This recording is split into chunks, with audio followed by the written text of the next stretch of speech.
I was born in Adelaide, South Australia in 1947 and lived there till I was 7 years old. To give you an idea of what things were like, it was only 2 years after the war, the Second World War had finished. There was a guy called Attlee. He was the Prime Minister of England. A guy called, I think it was Michael Savage was the Prime Minister of New Zealand. Prime Minister of Australia was Ben Chifley.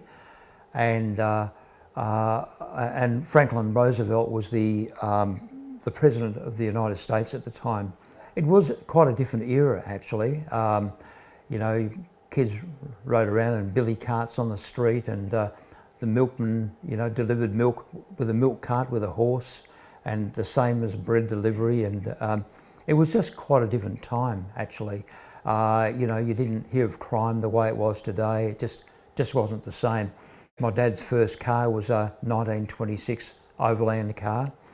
There was no television. We spoke in Australia in terms of pounds, shillings and pence. I think the basic wage at that time was something like around 12 or 15 pound a week.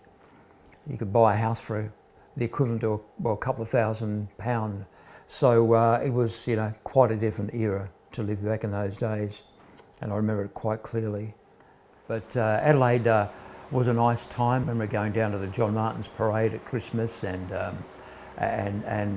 seeing, you know, Santa Claus on the and all the floats that had come down on the parade, and that was all exciting.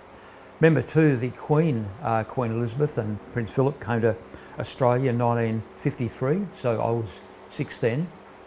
I remember seeing her come past in the motorcade, and she was dressed as an ordinary woman with a regular hat, and I was crying and I was upset. I told my mum, how come if she's the Queen, wasn't she wearing a crown? and it's just a funny little thing I remember. Dad used to take me down to what we call the golf links, and we'd pick mushrooms, and I remember clearly taking a little bucket down there with a little spade as a small kid, and the ground was dry and it was crackling, and when the ground cracked and it was like risen up a little bit, you knew there was a mushroom under there. And I remember that being a lot of fun. I remember also going down to the beach with my mum and dad, and you know, swimming as a young kid. I remember once actually coming back to school after Christmas holidays, and the school teacher said, I've got some sad news, and one of the kids had drowned. That had like a rubber float around his body, his torso, and somehow it had torn and he couldn't swim, and it broke and he drowned. I remember, it's funny how you just remember silly little things like that, but it was very, very sad, you know. I don't know that I was this kid's best friend, but it's sort of, you know, memories.